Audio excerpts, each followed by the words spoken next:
We are live. We are live. Let me do this. It makes it look a little better.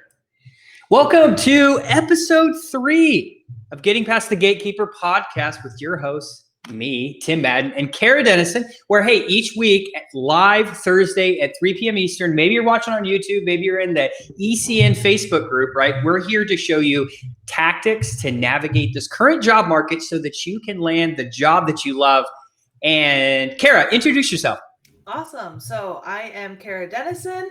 I have a background in corporate recruiting leadership, and together Tim and I are coaches at Executive Career Upgrades. So we like to help people navigate this current job market to land their dream job. So we are happy to be here. Excellent. Thanks, Kara. And my name's Tim Madden. If you don't know me, I've been a seasoned headhunter for a long time, placed thousands of people at these high roles, and I've seen every single way this process becomes broken. And then you get angry and frustrated. So we're here to give you some tips today about how to get known and how to get known on LinkedIn. It's just a phenomenal tool. But before we do, we always start this with questions from the group. And I just wanted to say, I posted something today inside of our Facebook group that says, do you ever wake up in the morning and ask yourself, am I in the right job, at the right company, on the right career path? And already people are commenting saying, yes, I think about that every single day. So, hey, we're hoping if you commented, you're watching this because, hey, change your situation. Okay. It's not as hard as you think if you have the right approach, the right tactics and strategies, and if you're branding yourself right. Okay. So that's what we're going to be talking about today. But before that, questions from the group. I want to take the first one, Kara. You could take the other one. So someone asked in the group last week, hey, what are the pros and cons of an MBA program? Here's my real answer to you. Don't do it. Don't get your MBA. If you're in this group, if you're watching this broadcast, likely you probably have 10, 15, 20 years of experience. You've likely had a successful career already. What is an MBA going to teach you? Advanced accounting, some basic advanced leadership strategies. You've been there and done that. Okay. We like to tell people when they can't get the job they love, they think they need a PMP, even though they've been a project manager for 20 years. They think they need to have a CPA, which, by the way, all my accounting professionals, 20% of CEOs do not have a CPA.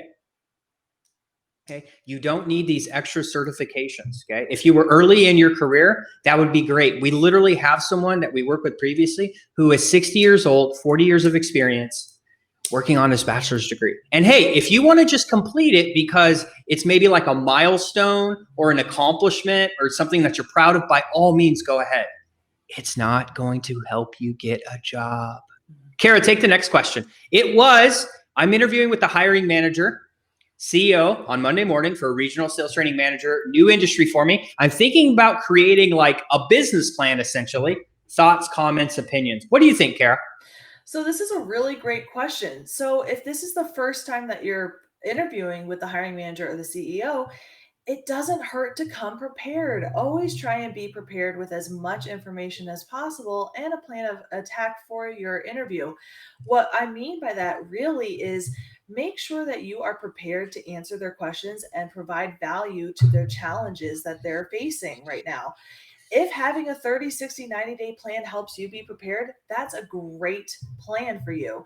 They are going to probably have an idea of what you're going to be doing in the first 30, 60, 90-day plan, but coming prepared and saying, hey, listen, I've researched this new industry and this is what I'm thinking. What are you thinking as well? And being able to, most importantly, ask them first off, what are the challenges that they're facing, and being able to answer those questions and those challenges by providing value and how you've solved them in the past is going to be the most critical, because that's what they're looking for first and foremost. What do you think about the 30, 60, 90-day plan, Tim? Hey, if you're trying to be hired at these senior levels, you better come in with a plan. Mm-hmm. Okay. Well, if I'm doing a sales management role, I'm probably coming in and evaluating their competitors, evaluating the region, how are things going, and really coming forth of these would be the companies I would target. Here's how I train people, because not many people are going to do that. So I'd highly recommend that. And we had a comment, hey, thanks so much for watching. MBA was valuable to me. Great. Hey, if you think learning some accounting, Excel, leadership, if that's valuable to you, by all means, I'm very glad that was valuable to you. But if you're already a VP with 25 years of experience and you oversee a human resources department, I mean, I don't know, right? But hey, we definitely value investing in yourself. That's very important. Kara, well, why don't you get us started for today on this topic and maybe talk about why it's so important and why most people don't do it. Awesome. So this week we're going to be kind of talking about how you can be seen as an industry leader on LinkedIn. And it kind of boils down to having a strategy of how can you do this. And we're going to break it down for you. We're going to make it really easy. So a little bit of some stats about LinkedIn. It's a huge platform and a lot of times people are underutilizing it. So for instance, there's 545 million users on LinkedIn. But do you know how many people are actually posting content on LinkedIn? Tim, do you know? Like less than 1% of people. Exactly. Only 3 million of those 545 million people are actually sharing content and posting articles, posts, etc. on LinkedIn. So that means that less than 0.5% of the users are actually being really engaged on LinkedIn. But what's really exciting is that every week there's over 9 billion with a B impressions on the LinkedIn feed. So that means that, again, 0.5% of people on LinkedIn are getting 9 billion interactions a week. This is a hugely untapped market and a really great way for you to be seen by the people that you want to be seen by: hiring managers, decision makers, people in your industry, people you want to be networking. And there's not a lot of competition out there doing what we are going to be suggesting that you do. On top of that, what's really exciting is that the LinkedIn algorithm really favors people who are doing organic content and they're doing it right, which we're going to tell you exactly how to do that. So, we're going to show you exactly how to post and have a LinkedIn content strategy to be seen as an industry leader in your field and get in front of the people who you want to get in front of, which is people who can hire you, right? So, we're going to talk about some tactics and some tips as well right now to help you out. So yeah, and before we get started too, I just want to say one thing. We're assuming that your LinkedIn profile is already optimized. If you haven't done that, I highly encourage you. And most people have trouble with this. So hey, no one's good at writing about themselves. So if you need someone, pay someone $200 to do it to make sure it's professional. Because here's why: as you're posting content, people are going to click your profile. If you don't have any data there that says how you've been successful, what value you can provide, I mean, don't post content, because you're literally leading them to a page with no data. So make sure your profile is optimized. Maybe we'll do another training on that. So we're assuming it already is a clear reflection of the knowledge, skills, and value that you can bring to these organizations. So when you produce content, they actually want to talk to you. Some other benefits before we go into these tactics and strategies: if you're trying to get a hold of people on LinkedIn to get a job, which if you followed us, that's pretty much how all of our clients get jobs, right? They reach out to decision makers who can actually hire them, or they leverage networks. Imagine trying to follow up with individuals. You've been trying to get a hold of this VP of sales. Maybe you had an interview with them, maybe not. Okay, it's a good way to literally follow up with everyone you're trying to connect to, because maybe he's scrolling and you post something, you're, a director of sales, and you post about, hey, most sales reps are not good at follow up because of, and then the guy's like, the VP's like, yes, yes, and then they remember you. One more thing before we go into tactics and strategies, it's so important. As you post on LinkedIn, content's important. All of these things Kara's going to be sharing with you is important. But remember, your headline could likely be, and picture, important things, okay? Because they're going to see your picture every time you post. They're also going to see a tagline. Try not to put director of whatever. Try to put like value adds, right? Like our LinkedIn profiles, right? We're obviously trying to attract people who need career coaching services, if you will, right? So we say things like, we help our clients land dream jobs. Or it could be your training and development or sales. Hey, I'm responsible for growing revenue and teams, etc. So each time you post this content, Kara's going to get into what it says, but literally they just keep seeing your name popping up. It's kind of like Facebook and Amazon, right? You go over to Amazon, you look at a product and it follows you everywhere until you buy it. It's kind of the same thing on LinkedIn. So Kara, show them how maybe some tactics and strategies they can be successful, and yeah, get into it. So one thing that I want to talk about why this is so cool and how LinkedIn is really cool and a little bit different from social media or other social media platforms is that you have kind of a bigger chance to go viral just being who you are and posting a couple posts than other social networks. And the reason why is that, say I post something and Tim likes it or comments on it. What's really cool is that LinkedIn will then show my post to everyone in Tim's network on their news feeds. That doesn't happen on any other social media platform. And then what happens if someone in Tim's network likes my post, it then goes to their network. So it's very easy. And we've seen this happen with a lot of our clients, that one post, whether it's great or not that great, can easily get sent out to a lot of people. So you have a bigger chance of being seen by a wider audience just by getting engagement. So a lot of this stuff that we're going to be teaching you is how do you build engagement? I'm sure you've heard of that from a lot of different social media, but this is really important here. So the more likes, the more comments, the more shares, and all this other stuff, LinkedIn's algorithm will keep it at the top of people's news feeds. It's going to get a lot more views. So the key is to kind of figure out how can we post the right content and how can we get the maximum amount of engagements on these posts very quickly. And I think too, right before you actually get into the tips, I want to talk about some successes we've had with this. Oh yeah. Number one, a CTO that we worked with last couple months ago posted something about changes in technology. To be honest with you, it wasn't any major post that dinged the universe. It was just a very common post. Someone in our group liked it, right? It got in front of a CEO. The CEO called him on, hey, Matt, I need to talk to you. He had an offer literally a couple days later, a massive offer, and he skipped the whole traditional hiring process. We've also had people make posts that kind of went viral. One person, Pam, wrote a post on the difference between marketing communications and public relations that literally went viral. And I don't know how many views and et cetera it found, but it landed tremendous interviews off of, and you're seen as an industry leader.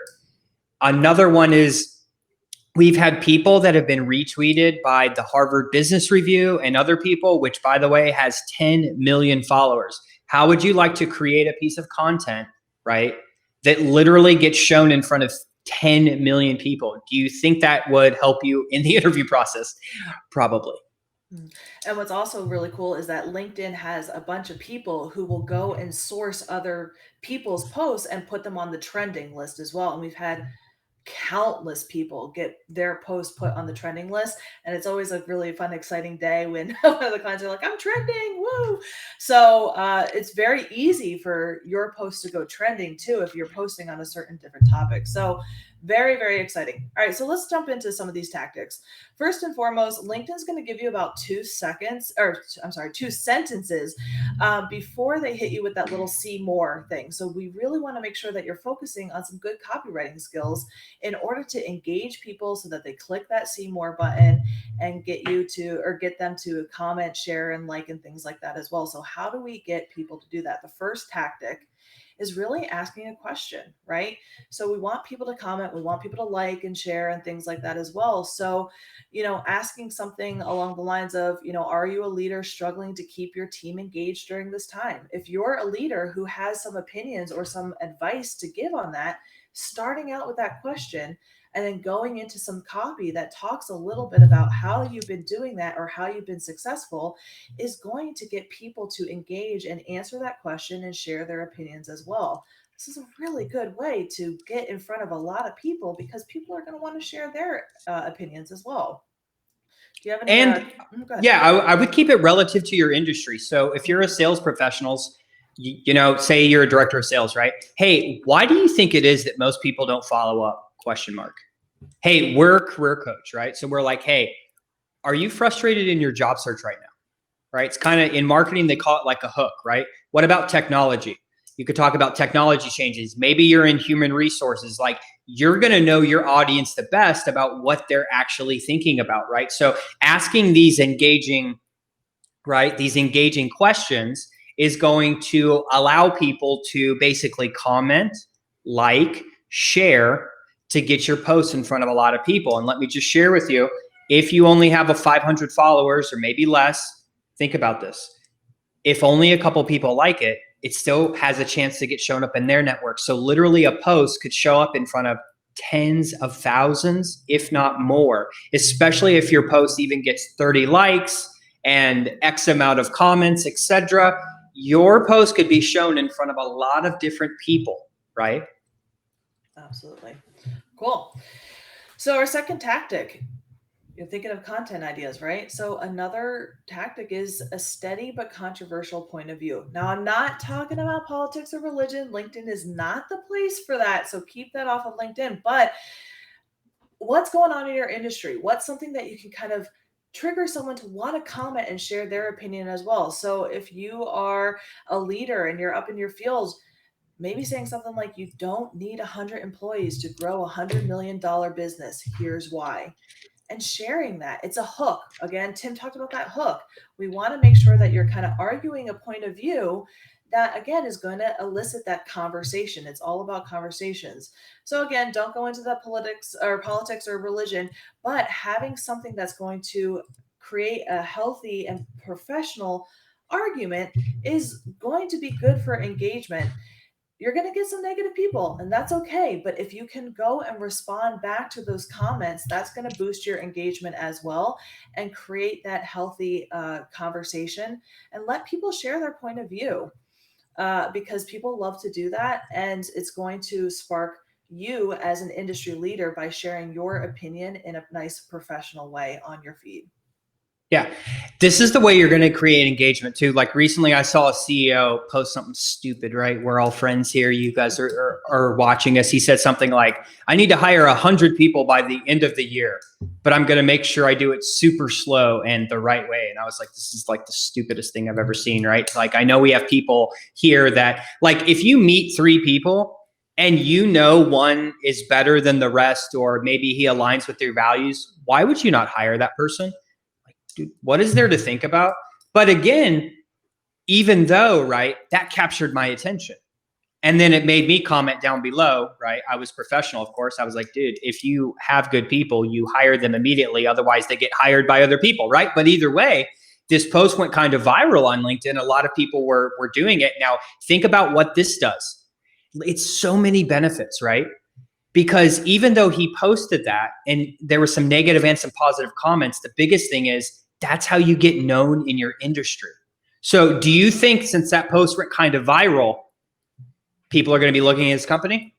People are going to be looking at his job posts? He's probably going to get more job applications just because he's like getting known. And that's the same thing. And before we move forward, one of the first things people struggle with when they first start posting is, number one, and I think Carol will talk about it, is I don't know what to post about. Right. Number 2 is they'll make one post. Oh man, it didn't go viral. This doesn't work. So an effective content strategy, right, is consistently doing things that are going to resonate with your industry. So if you're a sales guy and you're thinking for some topics, right, do a Google search, right? Hey, what are the top 10 things, the top 10 reasons salespeople do wrong, right? Oh, here's one. Hey, I got an idea now. Hey, what about technology? Hey, what do you guys think about this new technology that's coming out, right? Like, whatever you can do, Google is your best friend when you're thinking of ideas, because you could just find content and just repurpose it to your own. Awesome.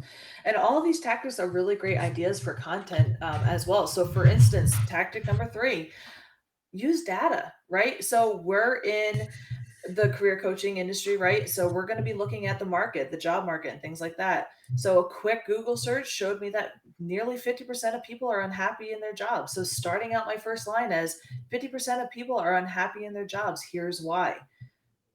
If you're unhappy in your job, you're going to want to click that show more and be like, yeah, that's me, right?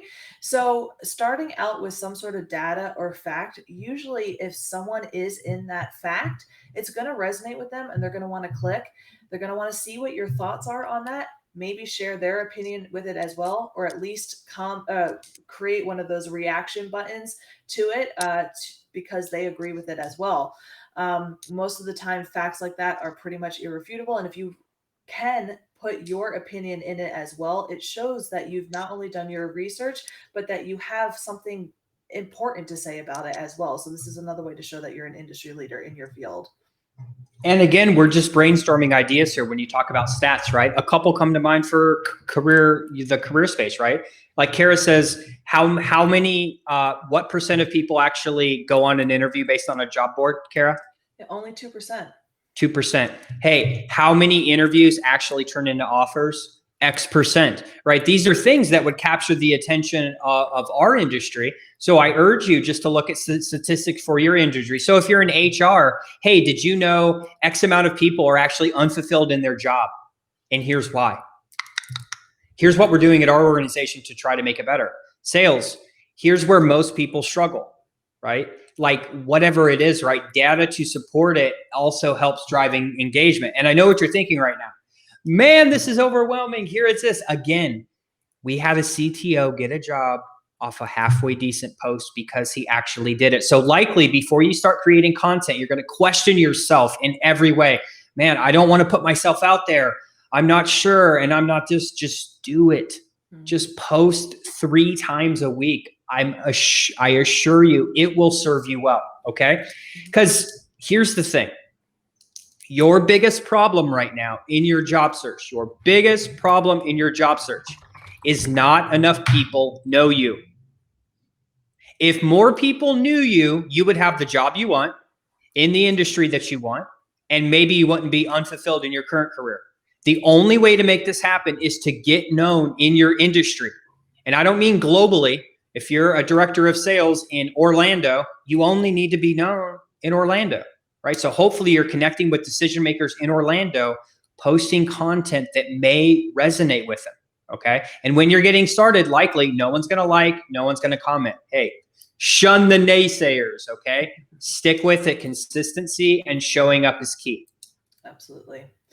And we're going to talk a little bit about how we can make that a little bit more easier for you at the end with some of our tips. But the next one that we have is, getting a little personal, being a little bit thought-provoking, right? So you've had some failures, you've had some struggle throughout your career, and that's how we learn. So we had this one guy that he had this post that just went viral, and he started out the first line, and it just said, "I quit my job." And it went viral because then he went and told his story about why he quit his job and why it was such a good thing because he went on to up level in his career and things like that. Other good posts that we've had where it was like, I messed up. And then he went in and it tells about how he's made a mistake in sales, but then he learned from it and it goes from this and this and this. Being personal and getting a little bit vulnerable, but turning it around into the fact that you're the hero in your own story, it resonates with people, especially now, because that's what people are going through. They're going through a lot of time of growth and change. So if you can tell your own personal story and relate it to how you've been successful in your career, it resonates with people and it's super, super engaging. Yeah, and just like mine, I think about 2 years ago, a lot of people, maybe one day I'll share my story with you guys, but when I got off active duty many years ago, before we had a successful coaching company that's helped thousands of people, before I had a headhunting company, which did, millions of dollars, when I got out of the military over a decade ago, right, I was unemployed for 9 months. I was depressed, I was anxious, etc. And it's just kind of that hero's journey. I started the post with that of, hey, when I got out of the military a decade ago, I couldn't find a job for 9 months. Here's how I was feeling. But I stuck with it. I prevailed. And now it's this. That post went semi-viral. A lot of people reached out to me saying, thank you for sharing, and kind of advocated for me and then said, hey, what about career coaching, right? So it's just a way, right? These are excellent ways to post. And likely, if you do post some vulnerable stuff, if you do post some statistics, etc., you might get some haters, man. You got the haters. You're wrong. It's this. Hey, you're on social media. Welcome to the internet, right? It's okay. Just, hey, don't worry about, what are you trying to accomplish, right? Everyone's always going to try to pull you down when you're trying to become known in your industry. Awesome. Okay, so we have a final tactic, and I'm going to give you another bonus tactic as well, is just open-ended questions, right? And so we had this one that we saw. Her name is Haley. She posted this amazing thing about if you can use open-ended questions and a little bit of competition, it's going to drive engagement supremely because of the fact that she had posted about finding your SSI score on LinkedIn, which we can go into in another topic or in another one of these podcasts, but she kind of made this post about how she had her social selling index on LinkedIn. She asked people to go research what theirs was and drop it in the comment, right? So because she had this open-ended question and gave a call to action to people to go and do that, drop theirs in the comment, it created this sense of competition. And this post went viral because of the fact that people wanted to see what theirs were, because she dropped this little nugget of how to do it, and then created this competition to come back and see what everyone else's was. So being able to, I know this is a little bit more of a nuanced strategy, but being able to kind of create some sort of competition, create an open-ended question, this is going to also create that competitive nature and things like that as well. So people love to get involved and they kind of go crazy for things like this. So if you're able to kind of get to that level, this is something that's going to really go viral as well. So again, sometimes just another tip, right? If you're trying to post content, what we found to be most successful across these platforms is whenever that thought comes to your idea, hey, this might resonate, go ahead and like put it on a note on your phone or email it to yourself or have a little Excel of like a content calendar type thing. So, hey, you know what? That might be a good post later. Right. And these open-ended questions really help drive engagement. For instance, we're in the career coaching space, right? So it could be something like, hey, why do you think most people struggle in their job search? People are probably going to comment on that, right? And what's the purpose of content? To drive them to your LinkedIn profile page and maybe connect with you and maybe ask you a question or, hey, maybe there's an opportunity, et cetera, right? So the more open-ended questions, right, really helps with your engagement on those platforms as well. Okay. Awesome. So I have some tips on how to make your posts a little bit more engaging and to make this content strategy a little bit easier for you. So a lot of people are like, should I post posts? Should I post articles? What's the difference? Things like that as well. And I want to talk a little bit about what the difference are. Posts you can do from your homepage and they're more short form, which is articles are more long form. So you can kind of think of articles like a blog post or something that you would read. It takes a little bit longer. It's got a lot more points to them. Posts are really short. They should be meant to be kept short. They're like Facebook posts, right? Posts can also be a number of different things. You can share an article that you found online that is relevant to your industry or your field and share your opinion on it as well. That's a good tactic as well, or another idea for content. Posts can also be pictures, videos as well. If you film a video of yourself talking about something related to your industry, those tend to do very, very well. And not only is your name getting known, but your face is getting known. So posts are a number of different things, but articles are very good as well because they can really dive deep and go deeper into a certain subject, and you can really show your industry knowledge in an article. Now, is LinkedIn going to favor one over the other? The algorithm doesn't. However, we do know that a combination of both posts and articles is going to really work in your favor because posts are going to be more easy to produce in a little bit more of a mass quantity. And then articles are going to do you a favor as well because when hiring managers, decision makers, and people you're connecting with see that you're posting articles and going deep into a subject in your field, it showcases that you really know your stuff. So that's the differences between posts and articles. And hey, if you want to be an industry leader, no, we're not talking about a director, right? We're talking about a VP, a C-suite person. This isn't like a thing that you should do. This is a thing that you have to do. This will make it significantly easier, especially when people are viewing you on LinkedIn. Trust me, people are viewing you. Okay. And I know it's kind of scary to put yourself out there, right? Trust me, it will serve you well. Every client we work with, we set up this LinkedIn content strategy and we actually work on what content they have, et cetera, right? But I can't tell you that almost all of them are scared when they do it. As soon as they start doing it, they get super excited when they're like, my post got 10 likes. And I know it's like internet land, right? But because of that, this person reached out to me and oh my God, now I'm going for this VP role, et cetera, right? So this makes your job search tremendously easier. If you're wondering how to tap into that 80% of where jobs actually are, it's LinkedIn content and getting known in your industry. Mm-hmm.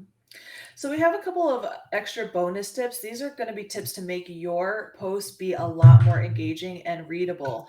So if you've ever heard of the Flesch-Kincaid scale, it talks about how people are most engaged at when you write at an easy to understand level. And I'm talking about targeting the ages of 11 to 14. I know it sounds crazy, but if you're scrolling through a newsfeed very quickly, what's going to capture people's attention are things that they don't have to think necessarily too hard to read, but resonate with them. So if you're writing at a level where a second to fourth grader is, that's going to be the best. I know it sounds crazy, but they even said like Trump, the yeah, people who evaluate like what level and grade level you speak at, you can go look at this as well. They said for Trump's, when he was running for president last time, he spoke at a 9th grade level. Okay. Make it easy for people to understand you. and I think when we talked about this before, all the other candidates were speaking at a higher level, which made it difficult for people to really engage. So it doesn't mean dumb it down. It just means don't use the big words. Just make sure it's engaging and easy to read. Speaking of being easy to read, break up your content. We say this all the time with resumes. People don't read paragraphs. And this is especially true on your LinkedIn profile as well. They're scanning your LinkedIn profiles very quickly. They're going to be scanning your posts very quickly because they're scrolling very quickly. So if you've got big chunks of content in paragraph form, it's not going to get read. Think about how you scan. People like to read lists, right? And normally if you have a significant other and they imagine getting those texts that's a wall of text, normally you're like, oh crap, what did I do wrong most of the time, right? Or you're like squinting to read it. So, hey, just put some spacing in, break it up a little bit, make it easier for people to consume your content, right? And like, what is a good content strategy? Each week, we have found 3 posts, okay? 3 posts specific to your industry, what's going on in your industry, some stats, some open-ended questions, and 1 article a week, okay? It's something anyone can do. It maybe takes 30 minutes of your time. This will tremendously increase your career search, or if you have a job that you're happy at, it's still important. Do you want to be the next level in a couple years? You have to get known by other industry leaders, right? And we know, we get it. You're busy. So what I always recommend and what I do is I set aside time on the weekends, an hour or 2 a day. And what I do is I sit down and I think whenever creativity strikes me and I plan out my post. What do I want to post for that upcoming week? So that I'm not taking an extra 15 minutes that day to sit down and do it. So find what works best for you. If it's posting every day or posting every other day, that's fine. But you can also plan out in advance as well. And then just take a minute a day and post. So, and our last tip for you today is interact with your audience. If someone posts on your, what makes a comment on your post, engage with them. Even a simple, hey, thank you so much for responding. Thank you for sharing your insight. Even those haters, right? No, you're wrong. Hey, thank you for sharing your perspective with me. The more comments, the more engagement, the bigger algorithm, etc. And if you're still thinking, I'm scared, I'm not sure, and this, hey, listen, figure it out, okay? We've given you these tips. Please utilize them. We've had people in our program make halfway decent posts. They have talked to the CEO of Mattel Toy Company, other CEOs at Fortune, or big organizations, actually reaching out to them saying, hey, I saw your post and I love what you said about follow-up. I would love to talk to you about XYZ. So again, this isn't something that you should do. This is something that you have to do if you value your career and accelerating it and working with other people. Awesome. Well, thank you guys for listening. As always, I'm Kara Dennison, and this is Tim Madden, your host for Getting Past the Gatekeepers podcast. We're broadcasting live inside the Executive Career Network on Facebook every Thursday at 3 Eastern. Oh, sorry. I thought go ahead. And if you didn't catch our masterclass, which was last week, we actually are going to have a link up so you can watch that replay. Several hundred people showed up. We just basically delivered. We took, an hour and a half of our time and let people know like where most people are struggling in their search, how to overcome that. So if you want a link to that, post in the comments. Me and Kara will get it to you, and we'll see you next week. Awesome. Thank you.